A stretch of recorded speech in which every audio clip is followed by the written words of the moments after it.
Buenas noches. Hay sectores de la ciudad llenos de basura. Y esto tiene el origen de esto es un conflicto del gobierno de la ciudad con tres empresas que manejan los camiones con las grúas que acarrean los autos cuando están en infracción. Ustedes se preguntarán, ¿pero qué tiene que ver el acarreo, la grúa, con la basura?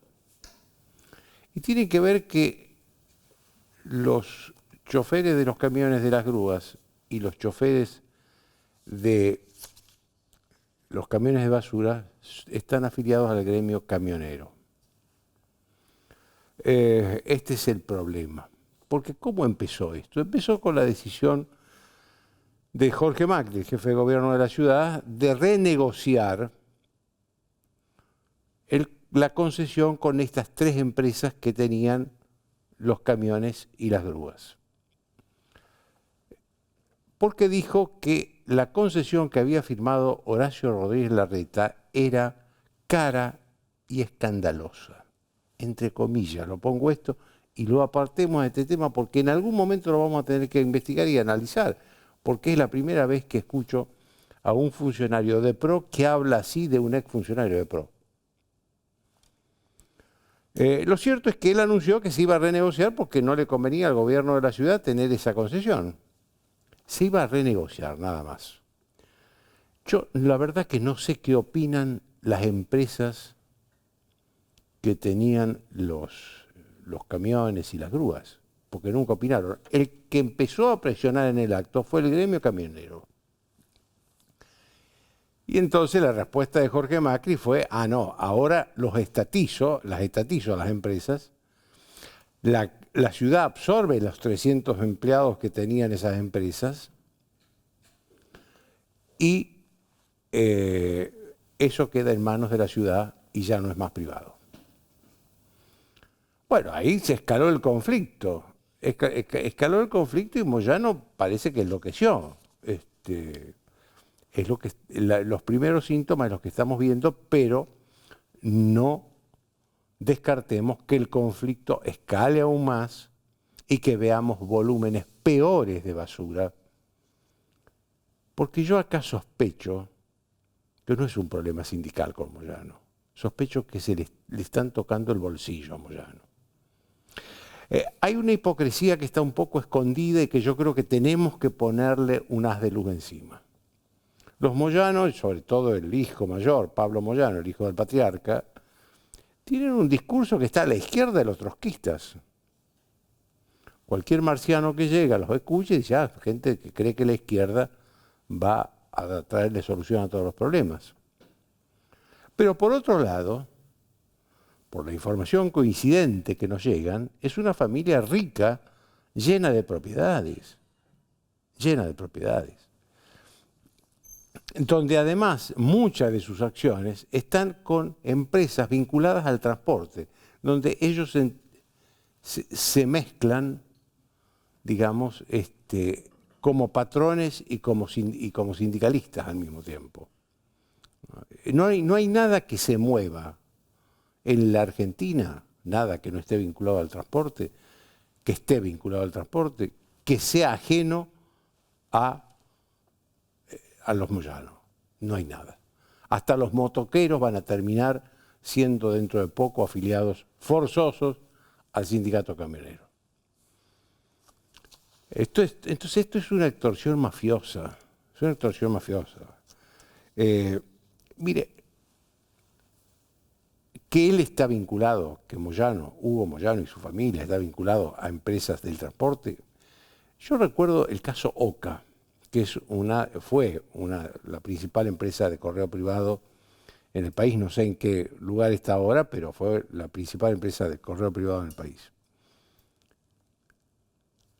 Uno de los dueños de OCA, que estaba a cargo, conduciendo la empresa, le dijo a un juez, no en declaraciones periodísticas, a un juez civil y comercial, por un conflicto que tenía la empresa, que Moyano se movía dentro de la empresa como patrón y dueño. Los choferes de OCA eran afiliados al sindicato de los camioneros. Entonces digo, esos empleados de Oca, ¿cómo lo miraban a Moyano? ¿Como patrón o como el dirigente sindical que los representaba? Pasa en el caso este, hay varias informaciones coincidentes que dicen que con una de las 3 empresas de acarreos con grúas está vinculada accionariamente, económicamente, los Moyano. ¿Cómo lo miran a los Moyano los empleados de esas empresas? ¿Como patrones o como dirigentes sindicales que los representan a él? Yo creo que los miran como patrones. ¿Qué quieren que les diga? Es una extorsión mafiosa. A ver, porque cuando el gobierno de la ciudad anunció que estatizaba las empresas de acarreo con grúa y tomaba a los 300 empleados, es decir, que no iban a quedar gente en la calle, ni sin cobrar, nada, se terminó el problema sindical. Ahí se terminó el problema sindical. Pero ahí fue el momento donde Moyano escaló el conflicto. Se ve que le estaban tocando el bolsillo, no era un problema de trabajador, era un problema personal del empresario Moyano. Y por supuesto, en la escalada del conflicto pegó donde más duele a cualquier gobierno, que es el tema de exhibir la basura, la suciedad, el mal olor que en algún momento va a llegar. Porque para la sociedad es insoportable convivir en el espacio público con la basura y la sociedad y la suciedad. Es insoportable, es insoportable. Yo creo que los moyanos tienen demasiado poder para una república, para una democracia. Creo que ese poder se lo fue dando los Kirchner, se lo fue dando los dos presidentes Kirchner, Néstor y Cristina Kirchner, con el argumento de que era mejor tener a un dirigente fuerte sindical como interlocutor y no a varios dirigentes menores que cada uno hacía la suya. Ese era el argumento. Ahora, ¿cómo le dieron poder? Y le dieron la facultad, la posibilidad de ir cooptando afiliados sindicales de otros sindicatos. La principal víctima fue el Sindicato del Comercio, que es el sindicato con más afiliados en el país. Por ejemplo, hay un sector de los supermercados que no manejan camiones que están en el gremio de los camioneros. Ahora, ustedes me quieren decir qué hace un sector de empleados de los supermercados que no maneja camiones afiliados al sindicato de los camioneros. Bueno, estas cosas hacía y hace Moyano. Y esto le da un poder enorme, Ojalá que la ley base le permita al gobierno crear una reforma laboral aprobada por el Congreso que saque las trabas que el enorme poder sindical le pone al progreso del país. Porque la verdad, ¿qué empresario va a invertir en un país donde los sindicatos son más poderosos que el gobierno y que el empresario? Es poner su empresa en manos de un sindicato. Nadie hace eso en el mundo. Nadie hace eso. Fíjense cómo esta decisión, si hay algo que a nadie le importa en la sociedad, es qué pasa con las empresas con grúas que trasladan autos. A nadie le importa. Pero ellos, como saben que a nadie le importa, tomaron un tema que sí le importa a la sociedad y es la exhibición de la basura. Moyano tiene tanto poder que puede parar el país en 48 horas, dejar a los cajeros automáticos sin plata, sin dinero, dejar de abastecer a los supermercados, dejar de abastecer de combustible a las estaciones de servicio. En 48 horas puede parar este país. Por eso digo que alguien en algún momento debe tomar el tamaño enorme del poder de los moyanos y llevarlo a la proporción que tiene que tener, que es mucho menor. Después de una breve pausa, el ministro de Seguridad de la capital, Waldo Wolf.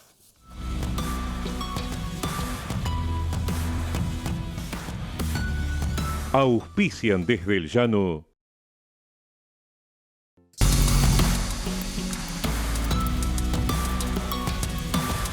Dona sangre.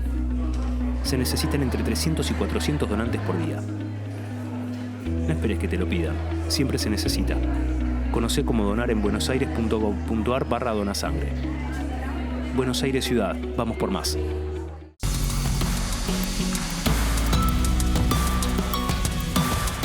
...91 años de historia. Conoce el Palacio Legislativo. Agenda tu visita guiada en legislatura.gov.ar. Legislatura porteña. Nos une a la ciudad.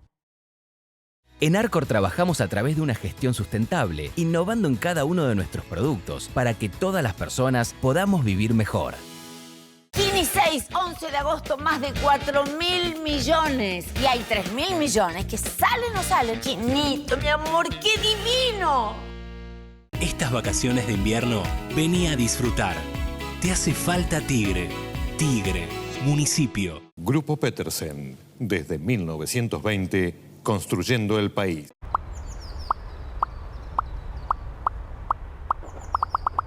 Quiero que la respuesta a ese mensaje sea que sí. Quiero que sepas que te estamos cuidando y que Vicente López es tu lugar seguro.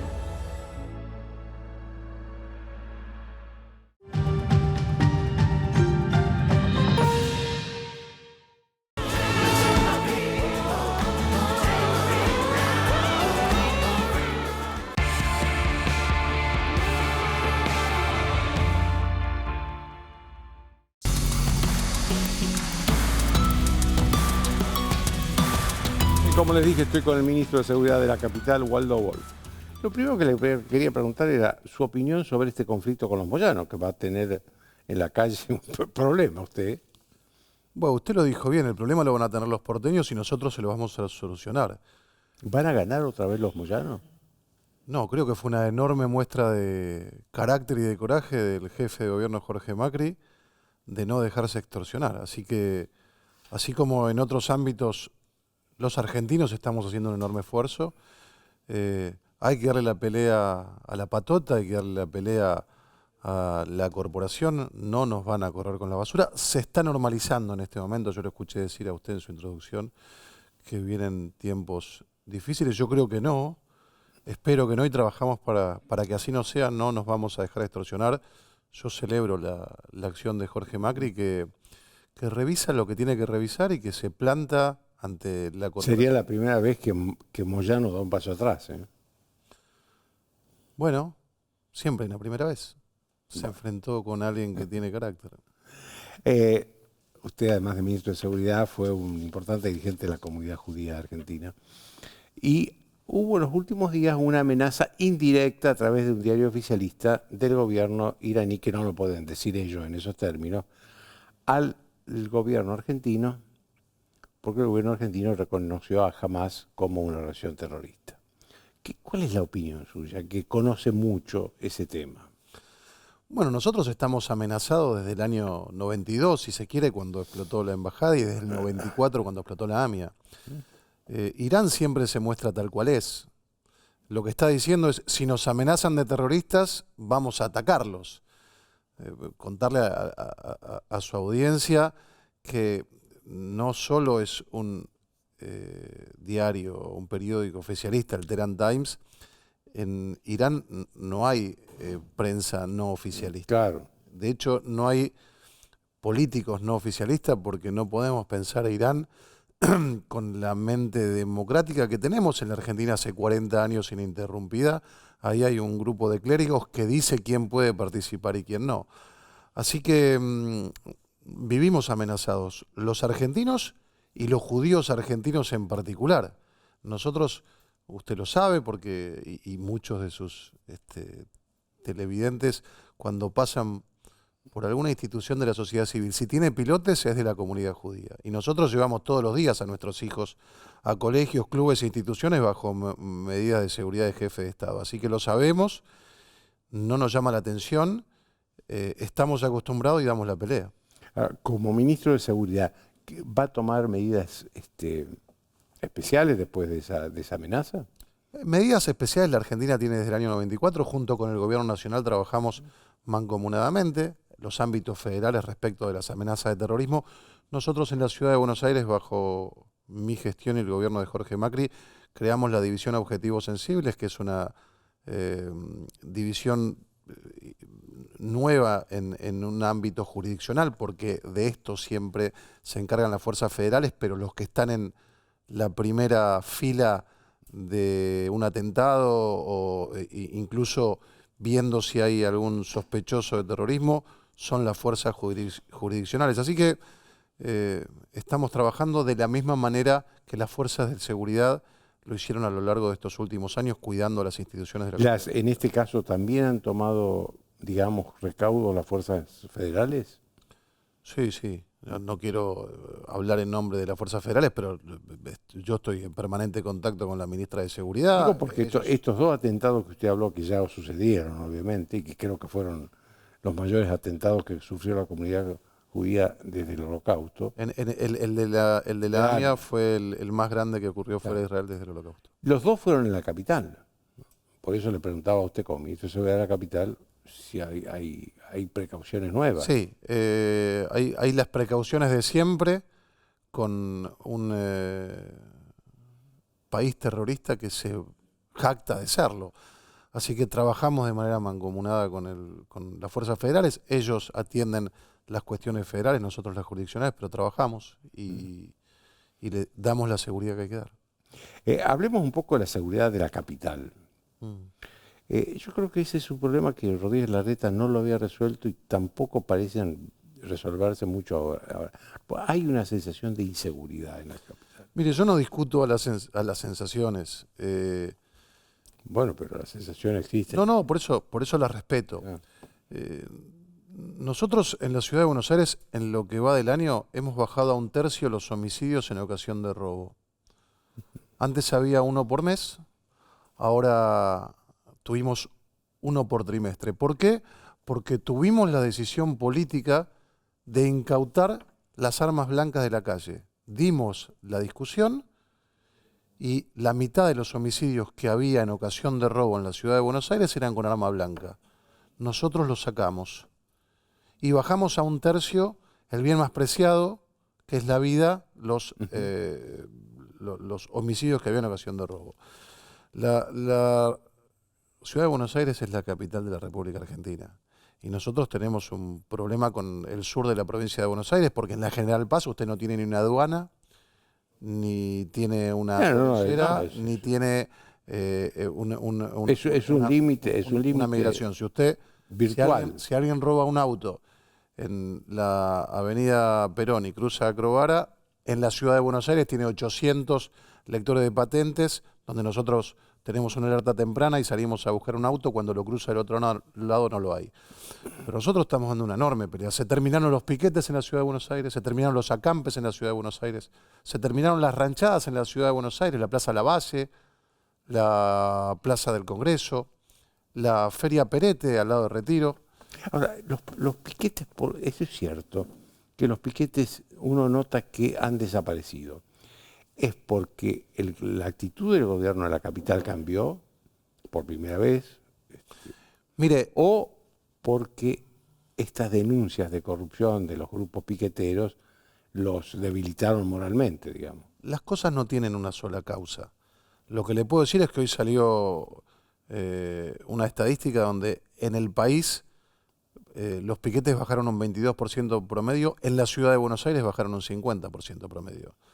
Nosotros liberamos la 9 de julio, la avenida más ancha del mundo. El 10 de abril teníamos 5.000 personas que nos cortaron de manera imprevista, intempestiva, la 9 de julio, y nosotros le dimos la orden a la policía de la ciudad y por primera vez se liberó la 9 de julio. Repito, la avenida más ancha del mundo. Esto es comentario en las principales revistas de seguridad del mundo. No es tan sencillo hacerlo. Sin embargo, hubo una decisión política.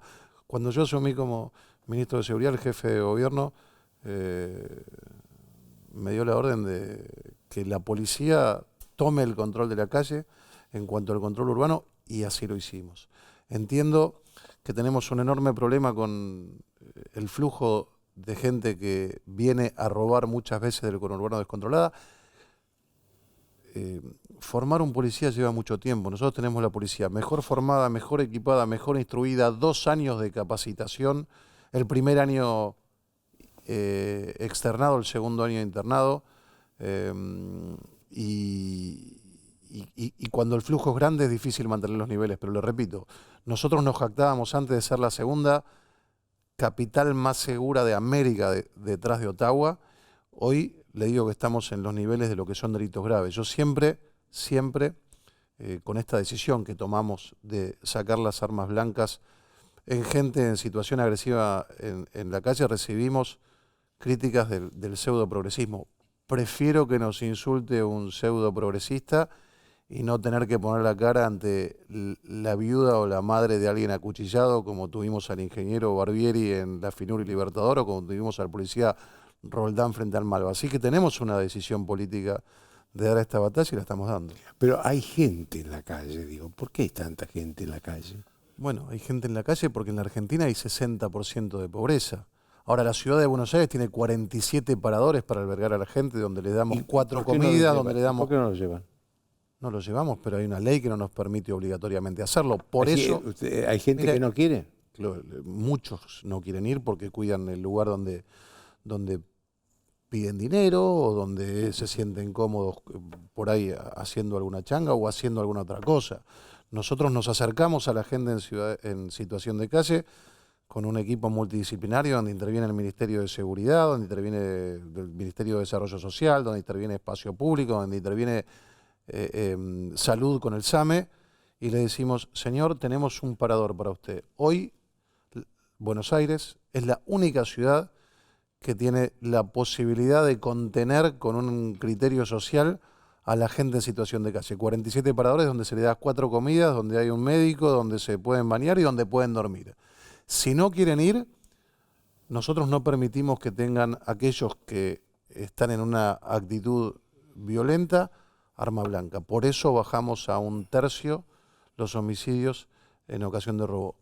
Nos encantaría mejorar muchas cosas más. Para eso también tenemos que ganar la provincia de Buenos Aires. Tenemos que ganar el sur de la provincia de Buenos Aires porque nosotros no manejamos hoy ni La Matanza, ni Lanús, ni Lomas de Zamora. Cuando usted dice nosotros, es a PRO, bueno, a Juntos por el Cambio, o lo que fue Juntos por el Cambio. Yo soy un hombre que hace 9 años que hago política nacional y siempre estuve en el PRO. Sí, lucho por el PRO. Lo mínimo que pretendo es que alguien que tenga la misma política en cuanto a seguridad que nosotros lo logramos en la ciudad de Buenos Aires, trabajamos todos los días, tenemos un proyecto sostenido en 17 años, 15.000 cámaras, 26.000 policías, tenemos un sistema integral de seguridad pública donde tenemos geolocalizado a cada policía. A veces la gente nos dice una frase que suele tener el argentino en general y a veces el porteño: zona liberada. No existe zona liberada. Nosotros sabemos... Pero hay zonas liberadas. Lo único liberado en nuestro gobierno es la 9 de julio, lo único liberado es el tránsito, lo único liberado que usted va a poder llegar a la hora que se propone acá a trabajar, al colegio, a pasear, a lo que hacía hace muchos años y se volvió a hacer en la ciudad de Buenos Aires. ¿Eso es nuevo? ¿O había zonas liberadas hasta hace poco? No, desde que el PRO instauró el Sistema Integral de Seguridad Pública, donde cada policía tiene un teléfono con geolocalización, nosotros sabemos exactamente dónde estuvo cada uno de los policías en servicio. Sabemos exactamente dónde está. Lo que pasa es que a veces la gente tiene que entender y dice, tenía un policía en la esquina y ahora me lo corrieron. Nosotros nos nutrimos del mapa del delito. Entonces, si yo tengo a alguien en una esquina, lógicamente aquel que delinque va a ir a otra esquina donde no está. Y nos encantaría tener un policía para cada casa, pero es imposible. Le quiero dar unos números. La ciudad de Buenos Aires tiene 26.000 policías, 19.000 en situación de servicio en la calle, 5.000 por turno. Ahora nosotros tenemos 12.192 manzanas y tenemos 391.400 parcelas, entradas. No tenemos 391.400 policías, sino tenemos 12.192 policías por turno. Por eso hay un sistema inteligente que lo va moviendo. Es imposible la seguridad 100%.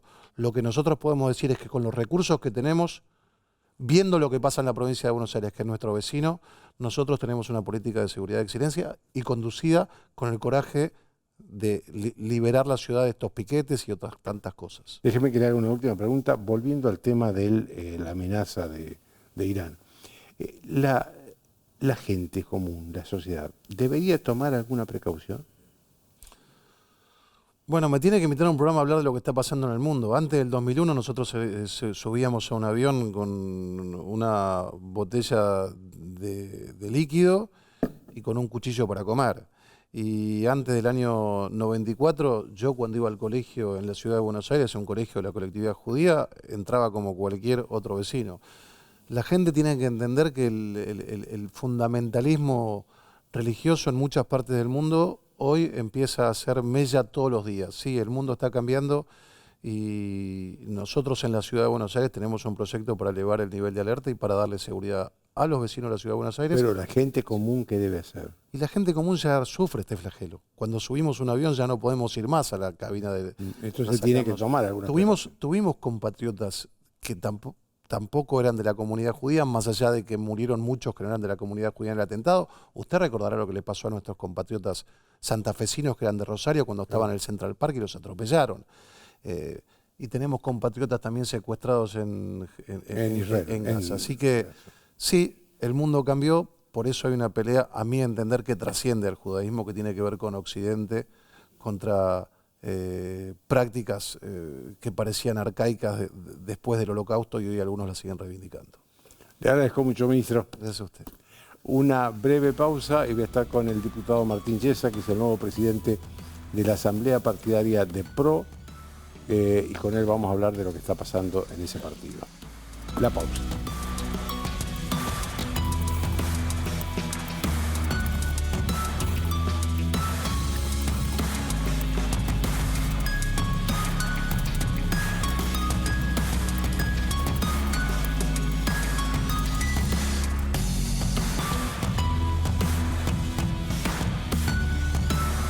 Bien, como les dije, estoy con el diputado Martín Yesa, que acaba de ser hace pocos días elegido presidente de la Asamblea Partidaria de PRO, donde hay muchos problemas en PRO.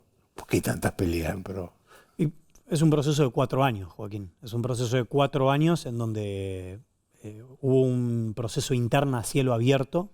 Después del 4 años se refiere a los 4 años de... Post-Mauricio. Post-Mauricio, 41% de Mauricio Macri.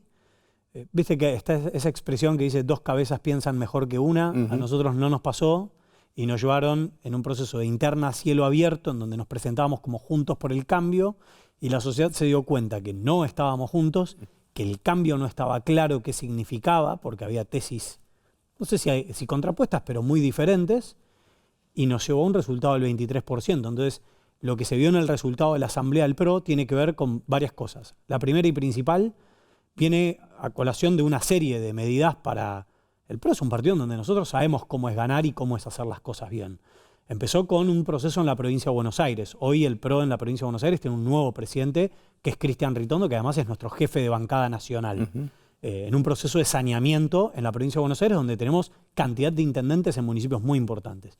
Y en la Asamblea lo mismo. Imagínate que los afiliados de Purmamarca en Jujuy o en Tolwyn, Tierra del Fuego, se enteraran por los medios que había una ministra del gobierno nacional en un área muy sensible para el momento delicado. Vos recién estabas hablando con Waldo Wolf, el tema de la seguridad, ¿no? O sea, narcotráfico, estamos hablando de tema de trata de niños, y en el medio ver a funcionarios metidos en la interna del PRO, decís, ¿qué es esto, no? Entonces, hicimos algo que yo sé que es difícil de explicar por el historial de los últimos 4 años del PRO, y no todo siempre es fácil de explicar, sencillamente lo teníamos que hacer para que el PRO vuelva a ser un espacio competitivo. Por eso un proceso de renovación generacional liderado por Mauricio Macri, una persona que ha logrado formar distintos equipos a lo largo de su trayectoria en estos años, en Boca, en la ciudad, ahora en el PRO, cuando fue presidente de la Nación. Una persona que le gusta hacer equipos y que le gusta no solamente hacer equipos orientados a resultados. Entonces, estamos en esta etapa. No preferiríamos estar gobernando, pero la realidad es que nos tocó salir terceros y lo mejor que podemos hacer es, mientras sostenemos y defendemos el cambio en el Congreso Nacional, yo soy diputado nacional y lo vamos a estar haciendo, como pasó en estos 7 meses, en este primer semestre, todos los proyectos, todas las ideas que apunten al camino del cambio, de desburocratización, de agilizar la economía argentina, que los argentinos puedan autovalerse para su progreso personal, ellos ya saben que cuentan con nosotros. Y a la vez, me parece que es una idea bastante razonable y normal que pretendamos que nuestro partido político sea un partido político sano, competitivo, porque creemos que va a contribuir a la democracia. Ahora, ahí hubo una derrota, que es la de Patricia Bullrich. Sí. ¿Qué significa eso? Porque Patricia fue a la vez la candidata presidencial de PRO. El fin de una etapa que nos trajo hasta acá, en donde se obtuvo la peor versión de nosotros, en donde en distritos... ¿Pero es culpa de ella eso? De una cultura, y no sé, si te lo tuviera que decir, de las personas que quizás no evitamos que eso ocurriera también. O sea, yo en esto soy muy de la idea, cualquiera con ganas y entusiasmo agarra el bastón y se puede mandar a liderar. Es cierto que ella durante un tiempo tuvo una actitud de defender ciertos valores cuando Alberto Fernández avanzaba con sus decretos, Axel Kicillof, encerraban a los argentinos. Pero después, poquito a poquito, fuimos empeorando lentamente y en esa interna que se vio entre Bullrich y Larreta no se obtuvo la mejor versión del PRO. Nos llevó a perder distritos en donde era muy importante el PRO. Joaquín, y hay mucha gente que no entendía esta interna, hacían pelear a gente que estaban de acuerdo en todo. Entonces era solo una cosa de poder, ¿no? Poder, ego. Entonces decís, esto no puede salir bien. Entonces estamos empezando una nueva etapa con renovación generacional. Hay distritos muy importantes como Córdoba, en donde el PRO tiene un problema de representación, a la vez que la Argentina está atravesando una situación muy delicada por la herencia que dejaron Alberto Fernández y Sergio Massa en esta tarea titánica que tiene el presidente Milei, que no tienen experiencia anterior gobernando y pasaron a gobernar la República Argentina, en donde evidentemente, y esto le pasa a cualquiera que ha gobernado, sabe que uno por formación tiene sesgos de interés, ¿no? Entonces, te interesa más la economía, vas a la economía. Pero también es cierto que el gobierno nacional es muy grande, demasiado grande, y mientras haya partidas presupuestarias existan, también tiene que ser gestionado, obviamente. Ahora, ¿es justo por el cambio existe? No. A nivel nacional no. Hay provincias en las que sí, hay municipios en los que sí. Y para mí hay algo sano que está pasando, que es, por un lado, no funcionó. No funcionó, Joaquín. ¿Por qué? Y pasó durante la presidencia de Mauricio. Dada la coalición que se tuvo que constituir en el 2015, la identidad, si bien se compartían valores republicanos, a la hora de discutir la estabilidad del sistema previsional, por ejemplo, no estaba tan claro. Nadie se había sentado a hablar de eso. Entonces me parece que de la experiencia Juntos por el Cambio, me parece que una muy importante y que creo que aplica a todos y que incluso hoy nos aplicaría a nuestra relación con La Libertad Avanza, vale la pena atravesar los procesos de entender cuáles son las cosas que nos unen. Porque capaz hay cosas que nos unen que para la Argentina de hoy son muy importantes, como por ejemplo el rumbo económico, pero quizás hay otras que no. Bueno, eso te iba a preguntar, porque yo veo un Mauricio Macri, y eso te quería preguntar si vos coincidías, que en algunas cosas lo ayuda al gobierno, pero tampoco le gusta estar muy pegoteado al gobierno. ¿Esa es la posición tuya también?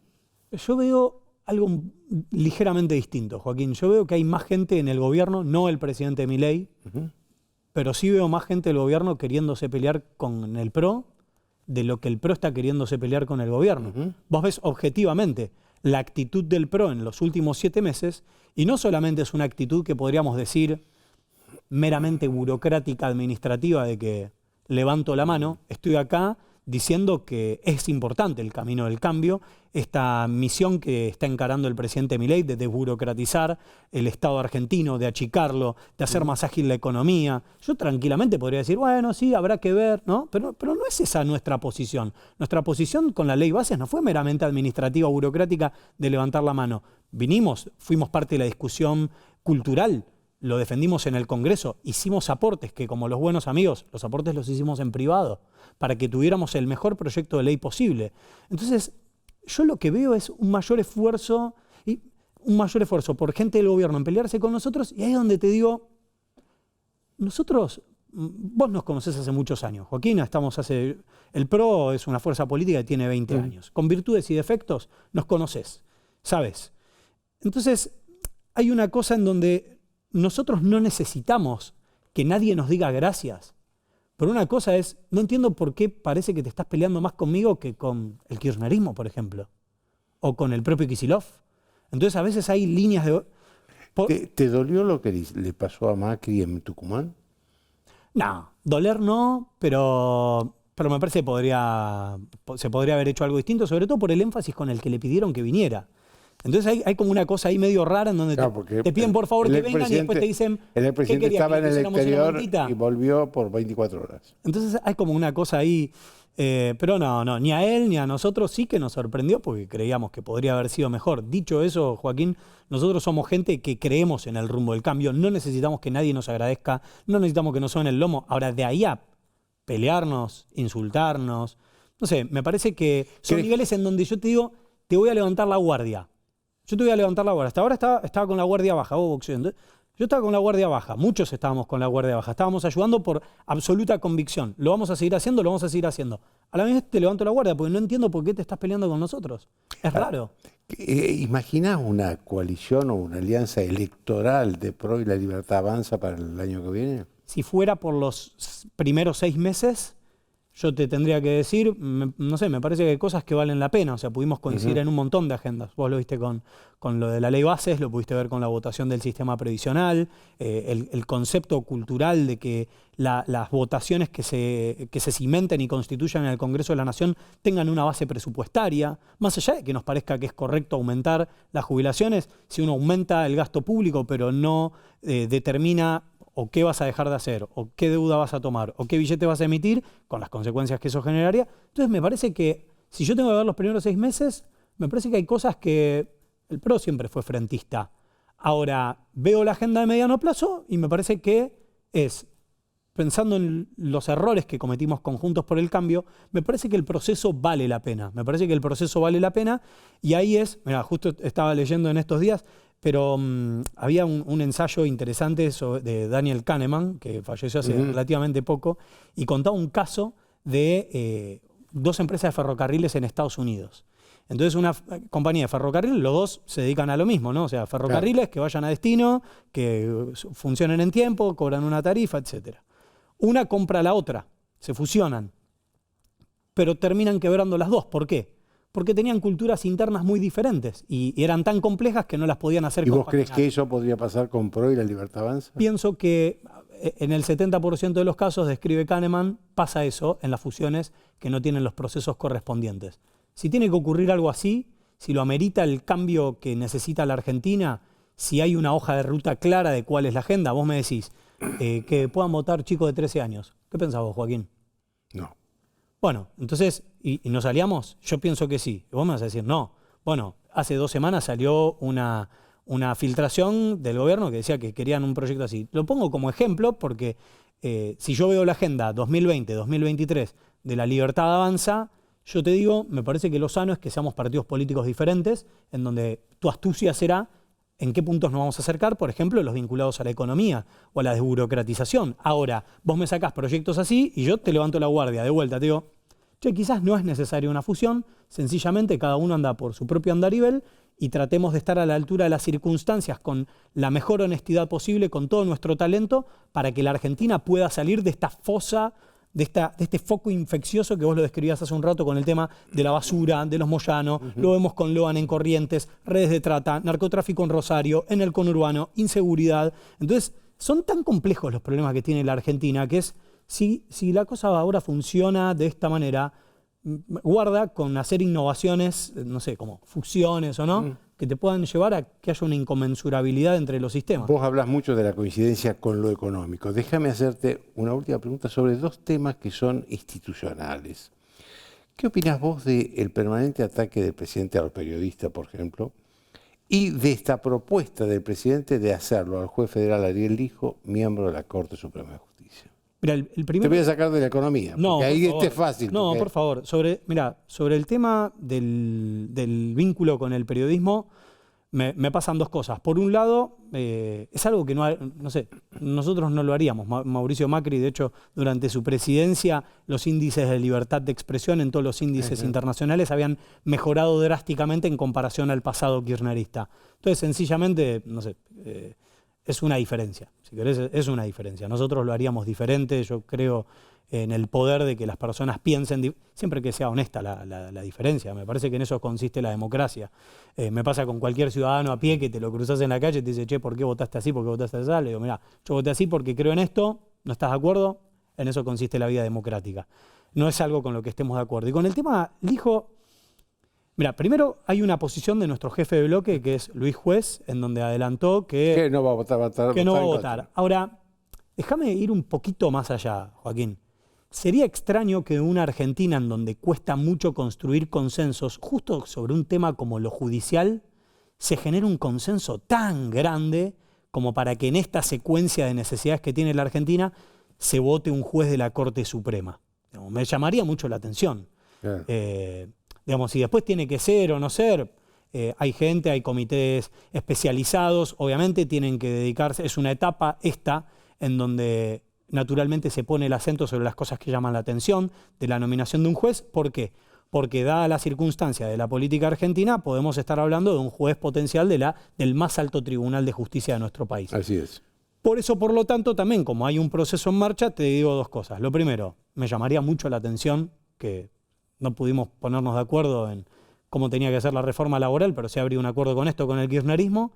Y por el otro lado, me parece que es natural que tenga el proceso pertinente, que se pongan todos los signos de interrogación que se tengan que hacer para que al final lo que decida el Senado le dé el mejor prestigio posible al proceso de selección, siendo que estamos hablando del tribunal que no solamente tiene que resguardar el Estado de Derecho en la Argentina y cuidar a la Constitución, sino que además es, en este contexto de nuestro país, el que tiene que brindar confianza para que la gente confíe en que en la Argentina hay leyes y se respetan. Te agradezco mucho, Martín. Un placer enorme, Joaquín. Una breve pausa y uno de los más prestigiosos economistas, Roberto Kajanowski.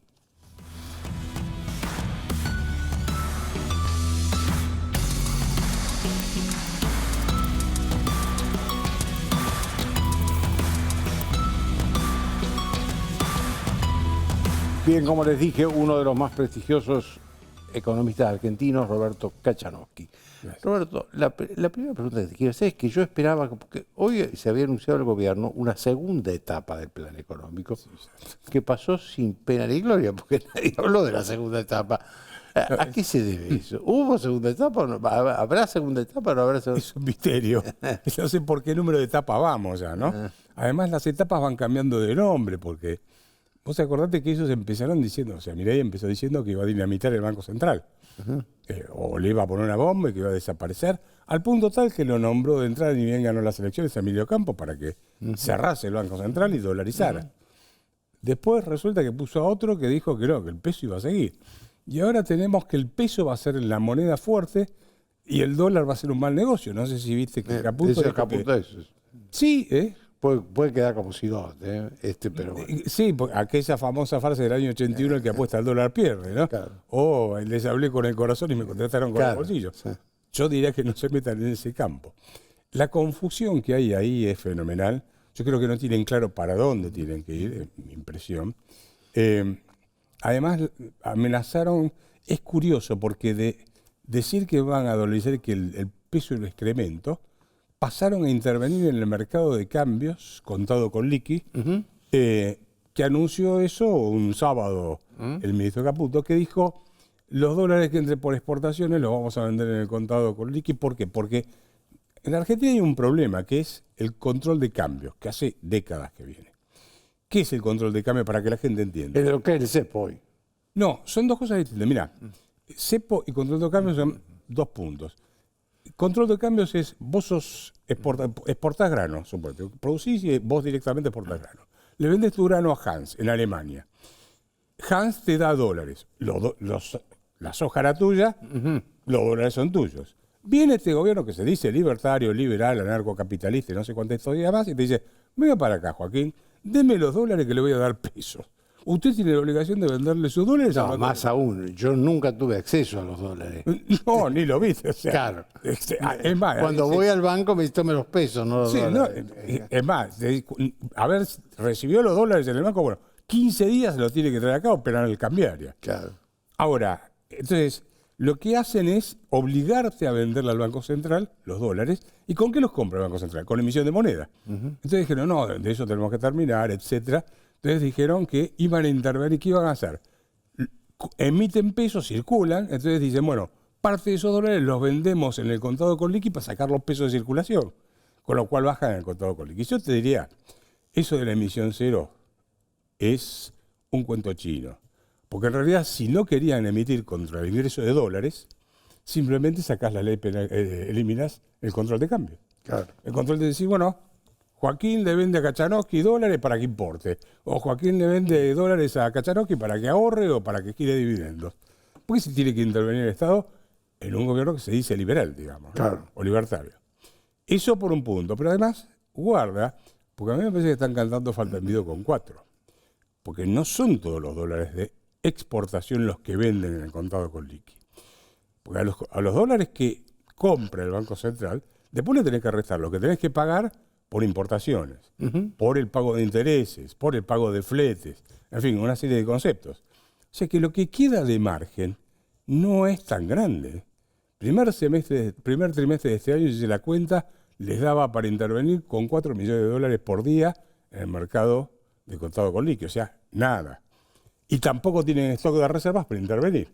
Entonces, me parece que ellos están más preocupados porque se les empezó a escapar la brecha que por el tema de la emisión cero. Ahora, no sé si se entendió todo. Sí, en el movimiento este del dólar que hubo en los últimos días, ¿los ruidos políticos influyeron? Eso influye, pero ojo porque ellos no es la primera vez que dicen que van a emitir cero. Eso ya lo vienen desde enero que venían diciendo eso. Pero si vos te fijás los datos, a partir de mediados de marzo se disparó la emisión monetaria que hicieron y llegaron a emitir lo que se conoce como base monetaria para el común de la gente, de los pesos que circulan, para hacerlo sencillo, aumentó un 95% en el primer semestre. Todo el año pasado, con Massa, que no era nada prolijo monetaria y fiscalmente, aumentó el 90%. O sea que en un semestre emitiste más que en todo un año de un gobierno que fue catastrófico. Entonces te dicen, no, pero hay que descontarle la inflación. Bueno, no hay que descontarle la inflación, pero no importa. Le descuento la inflación y estuvo por arriba, porque 95 contra 80 te da por arriba. Así que el manejo monetario que están haciendo es totalmente desprolijo. Nadie entiende nada qué quieren hacer. Y entonces eso te paraliza para gran parte de la economía, ¿no? Ahora, hay algo que la gente le reconoce al gobierno, que es que haya bajado un poco la inflación. Ahora, está el tema del superávit. El superávit fiscal lo alcanzaron con las buenas herramientas o forzaron un poco las cosas, no pagaron cosas que había que pagar. A ver, ¿cómo fue lo del superávit fiscal? Después te digo lo de la inflación. Guarda con lo de la inflación porque ahí puede haber un rebote en cualquier momento. Pero más allá de eso, voy a tu punto. La forma en que hicieron mi cuenta es que 56% de lo que bajaron, o sea, de lo que se bajó el déficit fiscal, es por licuación de gastos. ¿Qué dijeron? Los jubilados ganan 100 pesos. Se lo licúo y se lo bajo a 50. Y de ahora en más se lo mantengo en 50 ajustándoselo por inflación. O sea, no va a volver a 50 el jubilado, a 100. Se queda en 50. O sea, hizo lo que hizo Duhalde en el 2002, licuar el gasto público. Después, postergó con un aspecto muy sensible e inhumano, que son jubilados, ¿no? Obviamente. Sí, bueno, en el caso de los jubilados, ahí podrías haber separado lo que aportaron, lo que no aportaron, podrías haber hecho eso. Pero, digamos, el mecanismo fue ahí, pegaste en los sueldos de la administración pública, pasó lo mismo. Después postergaste pagos, el caso Camesa, por ejemplo, y después paralizaste obra pública, donde dijiste, no pinto ni siquiera el costado de la ruta. Entonces, con todo eso, hay una parte. Ahora, si vos mirás los números, yo rehice los números y dije, ¿qué hubiese pasado si no hubiesen aumentado el impuesto país, que pasó del 7,5 al 17,5 y lo ampliaron? Hubiesen tenido déficit fiscal en 3 de los 6 meses del primer semestre. O sea que acá hay una combinación de aumento de impuestos que fueron impuesto país, ahora te aumentan ganancias, el impuesto a los combustibles, quisieron aumentar el impuesto a los derechos de exportación, que te acordás que rebotaron. El mismo que dijo que se iba a cortar un brazo antes de levantarle la mano para votar un aumento de impuestos, te mandó 3 impuestazos. Entonces, sin esos impuestos, hubiesen tenido 3 meses seguidos de déficit fiscal. Y ahora te hago rápido, si puedo, esto. hay que distinguir entre lo que es base caja y base de vengado en el presupuesto. Base caja es yo compro este vaso este mes y lo pago este mes, lo computo como gasto este mes. Base de vengado es, compro este vaso este mes, pero lo pago el mes que viene y no lo computo ahora como gasto. ¿Ok? Entonces, si vos mirás los gastos que hicieron, pero que no pagaron y que postergaron el pago, ahí tenés, o sea, es como si tomés en deuda, ahí tenés, por ejemplo, junio, que les dio positivo en base caja, les da negativo. Depende de cómo tomen los números, te da positivo o negativo. Así que los números fiscales están agarrados, yo te diría, con alfiler, y la forma de hacerlo fue licuando, no pagando y aumentando impuestos. ¿Por qué decís que la inflación puede tener un rebote? Uno, por el atraso del tipo de cambio, donde ellos entraron bajo, o sea, entraron con un tipo de cambio artificialmente bajo y la inflación de todos estos meses se lo comió. Y tenés también el ajuste de las tarifas de los servicios públicos. Eso en algún momento te va a pegar en la tasa de inflación, sobre todo en el tema del tipo de cambio. No creo que, como dijo Caputo, el que apuesta al dólar pierde. No creo que vaya a pasar eso. Porque el atraso cambiario es muy importante. Argentina se transformó en uno de los países más caros en dólares en 6 meses. En 7 meses pasaste de ser un país barato en dólares a ser carísimo. Entonces, ojo que ahí tenés un problema que te va a afectar el sector externo, sin ninguna duda. ¿Cómo ves no quiero que deje de hablar de un tema. ¿Cómo ves la actividad económica? ¿Tiene perspectiva de mejorar? Estamos en recesión. Sí. Pero ¿tiene posibilidad, le ves posibilidad de mejorar a la actividad económica? Hay 3 motores que tengo en la economía: consumo, inversión y exportaciones. El consumo por ahora, olvídate, porque el salario real está muy bajo. Inversiones, por más que saques el RIGI y toda esta música, es muy difícil que te entren mientras tengas cupo. El cepo. Vas a tener, pero algo muy marginal. Y te quedan las exportaciones, pero las exportaciones, el problema que tenés es que estás encareciendo, o sea, atrasando el tipo de cambio, con lo cual castigás las exportaciones. Vos mirás los 10 primeros semestres, los 10 últimos años, primer semestre de cada año, comparé, estás en el tercer lugar más bajo, o el tercer año más bajo de exportaciones en el primer semestre. El primero más bajo... ¿Este año? Sí, claro. El 2020 fue el más bajo por la pandemia, después el año pasado que fue por la sequía, y ahora este que está a 100 millones o 200 millones arriba del año pasado, del primer semestre. O sea que estás golpeando también el otro motor, ese otro motor. Yo creo que hoy la economía, el avión viene volando, planeando, pero no tiene los motores prendidos. Entonces, hay que ver si logran prender alguno de esos. Yo creo que la salida es por el lado exportador, básicamente, no va a ser por el lado de consumo, porque va a tardar eso. El tema es, se tiene que animar a liberar el mercado de cambios, terminar con el cepo, y todo eso no los veo muy convencidos, porque no los veo claro en qué quieren hacer con la economía, ¿no? Muchas gracias, Roberto, por tu claridad siempre. Gracias. Se nos terminó el tiempo a las 2. Chao, hasta el lunes.